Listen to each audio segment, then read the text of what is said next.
నమస్తే welcome to India's largest digital media Suman TV.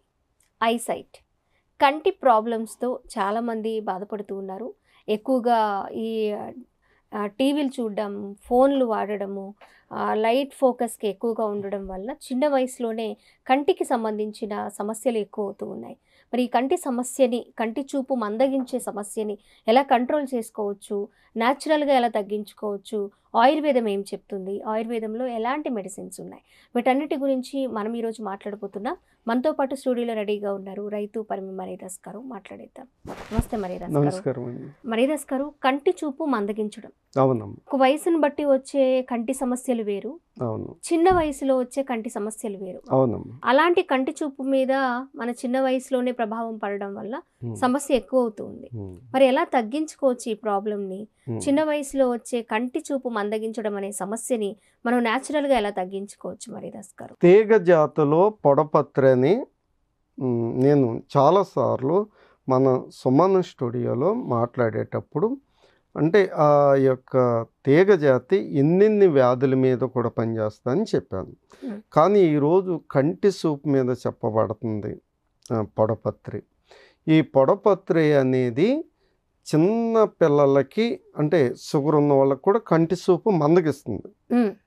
కనుక పొడపత్రి యొక్క రసాన్ని 2 డ్రాపులు కంట్లో పోస్తే గనక తెల్ల పొర లేత మస్క అంటే షుగర్ వల్ల మస్క ఇవన్నీ తగ్గటానికి 100% తగ్గుద్ది. ఎందుకు ఇంత గొప్పగా చెప్పగలుగుతున్నానంటే అంటే జీవాలు కాసే వ్యక్తులు యాదవ సహోదరులు అవ్వచ్చు, చాలామంది అంటే వృత్తి ధర్మంగా యాదవ సహోదరులు జీవాలు మొట్టమొదటి నుంచి కాస్తారు కాబట్టి వాళ్ళకి ఎక్కువ తెలుసు. ఎందుకంటే ఈ పొడపత్రి అనే ఆకు తప్పకుండా జీవాలకి ఏదన్నా కంటి పొర తెల్లగా వచ్చినప్పుడు ఆ యొక్క మేకలకు గొర్రెలకు కనపడినప్పుడు అప్పుడు ఏం చేస్తారంటే ఈ పొడపత్రు రసం అనే పోస్తారు. అంటే జీవాలకి ఇది పురాతన నుంచి ఈ విధంగా జీవాలు పోతారు కాబట్టి ఒక జంతువు అయినా మనమైనా ఒకటే నిజంగా చెప్పాల్సి వస్తే.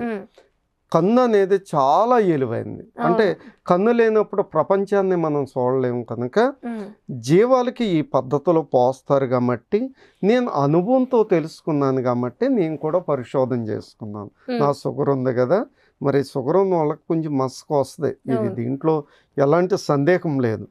కానీ నేనైతే కంట్లో పోసుకున్నప్పుడు నాకు కంటిలో నలకలో పోతం జరుగుతుంది. ఎందుకంటే నేను ప్రయాణాలు దుమ్ము ధూళి మొత్తం పడతాయి కంటికి. కానీ మనం ఒకటే అమ్మా, వైద్య శాస్త్రం చాలా గొప్పదే. కానీ వైద్య శాస్త్రం అనేది కొంతవరకు స్వస్థత.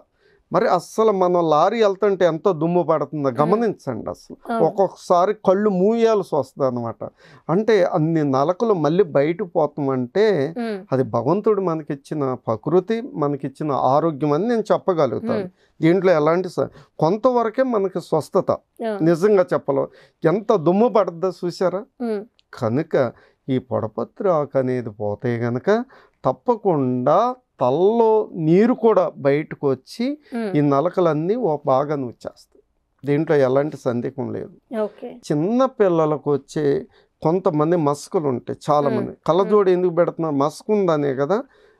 అందువల్ల ఈ యొక్క పొడపత్రి అనేది చాలా షుగరు, చిన్న పిల్లలకు వచ్చే షుగరు, పెద్దవాళ్ళకు వచ్చే షుగరు, కంటి చూపు తగ్గుతుంది కనుక ఈ పొడపత్రి ఆకు అనేది గొప్ప ఔషధం. దీని ఆవు నేతితో చాలా అంటే రాగి యొక్క అది పైన పెట్టి ఒత్తుగా పెట్టి ఆ మసిగా అంటే కరుదోపం అంటారు. వీటి వరకు మనం చిన్న దీపాలు పెట్టుకున్నాం, అవునా కదని అంటారు. ఈ కరెంట్లు రానప్పుడు థామస్ అల్వా ఎడిసన్ ఈ కరెంటు మనకి తీసుకొచ్చే ప్రపంచానికి వెలిగినిచ్చాడు కాబట్టి అప్పుడు మనం దీపాలు వెలిగించేవా కరుదోపం అనేవాళ్ళు. అట్లా ఆవు నెయ్యితో దీన్ని తయారు చేస్తారు. అది మనం వైద్య శాస్త్రం, మన భారత వైద్య శాస్త్రంలో రాయబడింది.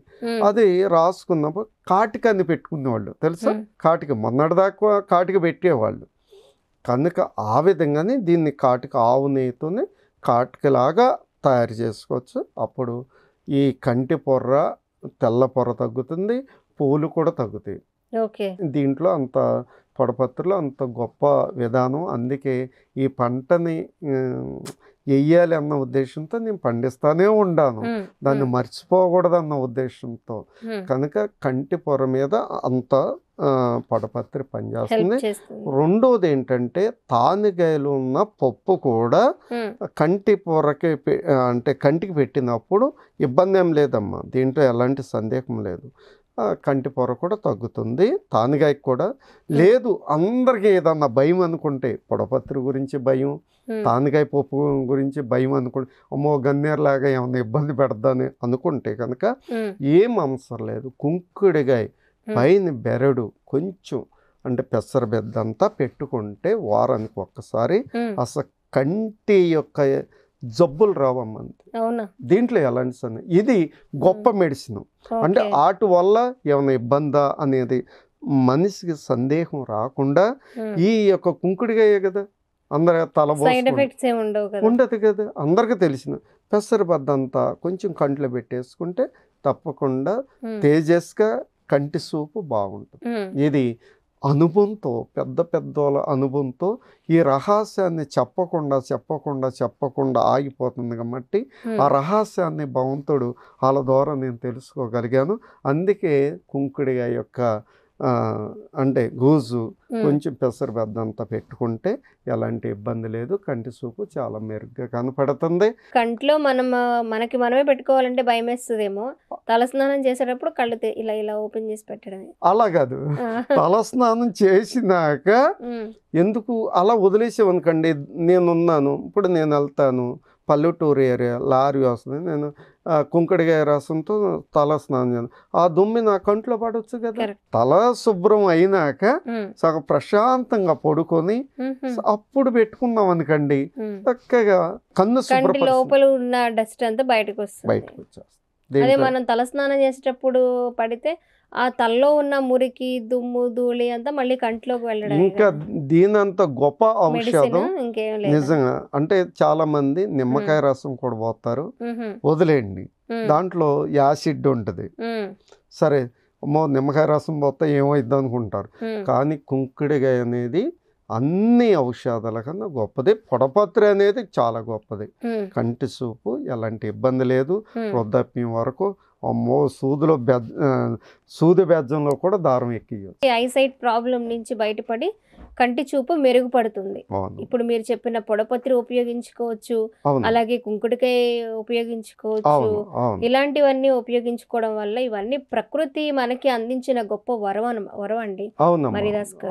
ఇప్పుడు మీలాంటి పెద్దవాళ్ళు అనుభవంతో ఉన్న వాళ్ళు చెప్పడం వల్ల మేము ఇప్పుడు తెలుసుకోగలుగుతున్నాం వాటి వల్ల ఎలాంటి బెనిఫిట్స్ ఉన్నాయి, ఎలాంటి సైడ్ ఎఫెక్ట్స్ లేకుండా మనం ఆరోగ్యంగా ఆనందంగా అందం కూడా ఇస్తున్నాయి అవి గనక తెలుసుకుని వాటిని మీరు అన్నట్టు మొక్కలు నరికేస్తున్నారమ్మా అని ప్రతిసారి బాధపడుతూ ఉన్నారు. అలా కాకుండా దాని ప్రయోజనం ఏంటని తెలుసుకొని మరిదాస్ గారు లాంటి రైతులు ముందుకొచ్చి వాటిని ఇప్పుడు 3 రకాల తీగజాతి మొక్కల్ని మరిదాస్ గారు వారి సొంత ఖాళీ ప్లేస్లో మీరు తీగజాతి మొక్కల్ని ఆయన పండిస్తూ ఉన్నారు. పొడపత్రి, అలాగే తిప్పతీగ, దోలగొండి, ఇవి తీగజాతి మొక్కలు అనమాట. వాటిని ఆయనకున్న కొంత స్థలంలో ఎవరి సపోర్ట్ లేకుండా అది అందరికీ ఉపయోగపడాలనే ఉద్దేశంతో ఆయన ఒక్కరే పండిస్తున్నారు. అలాంటి రైతులు ఇంకా ముందుకు రావాలని ఆయన బాధపడుతూ ఉన్నారు, కోరుకుంటూ ఉన్నారు. అలాగే ప్రభుత్వం కూడా ఆయనకి ఎంతో కొంత హెల్ప్ చేసి ఇస్తే, అంటే ప్రోత్సాహం ఇస్తే, లోన్ రూపంలోనూ ఇంకెలాగో ఆయనకు అందిస్తే ఇంకొంత ప్లేస్లో ఆయన అవి పండించడానికి నేను రెడీగా ఉన్నానమ్మా. ఇలాంటివి అమృతాలు ఇవన్నీ మనం పోగొట్టుకుంటే మళ్ళీ తిరిగి తెచ్చుకోలేము అని ఎప్పటికప్పుడు బాధపడుతూ ఉన్నారు. ఆయన కళ సగమైతే నెరవేరుతుంది, పూర్తిగా నెరవేరాలని మనం కూడా కోరుకుందాము. ఎందుకంటే అవి మనకి చాలా చాలా అవసరం కాబట్టి ఆరోగ్యానికి. Thank you so much Maridas గారు. నమస్తే అండి. నమస్తే అండి.